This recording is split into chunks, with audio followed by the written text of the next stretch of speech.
Well, I think that what critical inquiry does, I mean, as I said before, it takes seriously the primacy of the ethical and the political, right?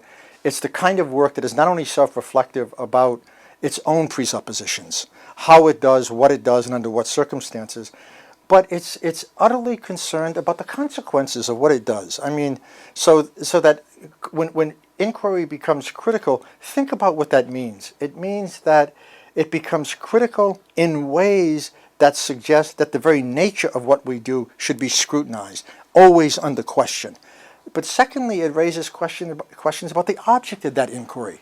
And I would think that an inquiry that's critical is very discriminating about what it is it exactly wants to address. So that, for me, something is critical when in fact it links itself to the elimination of human suffering. It takes seriously those kind of ethical imperatives that suggest that it should open up the possibility of justice rather than close it down.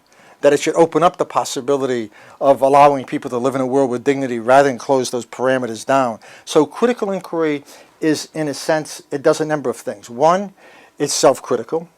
Two, it takes seriously the relationship between what is and what ought to be.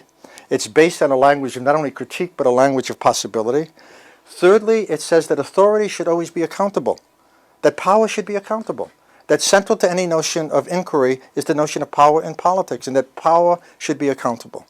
Fourthly, it takes very seriously the question of what kind of conditions in our research can we produce that maximizes the capacities for people to intervene in the world in ways in which they are not just governed by the world, but actually can learn how to govern it themselves.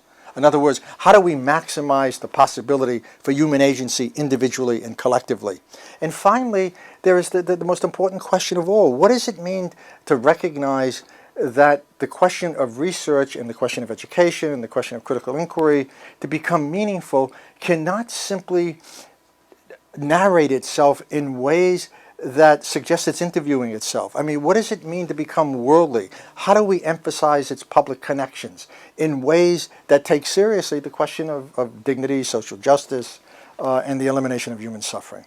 I mean, in the broadest possible way, those kinds of elements point to something else. They point to a notion of critical inquiry that mocks the intellectual as a publicly engaged intellectual.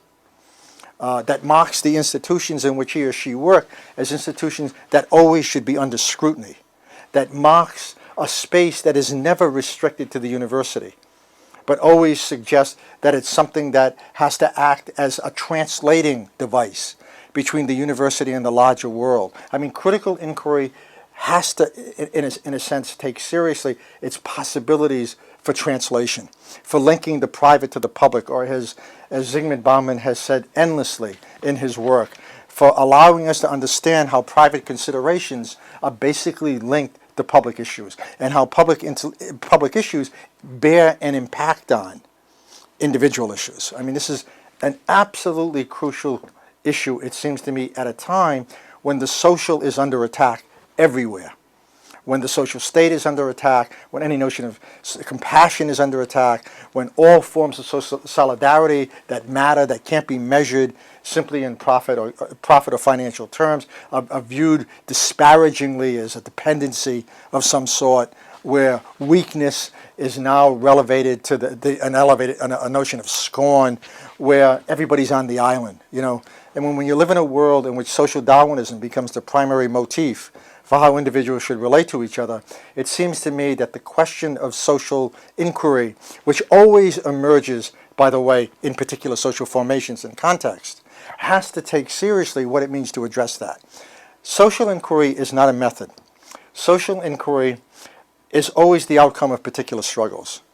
And it seems to me not to recognize that is to lend it a notion of objectivity that neutralizes and depoliticizes the very notion of inquiry itself, and in doing so often makes the arbiter of that inquiry complicitous with the worst injustices.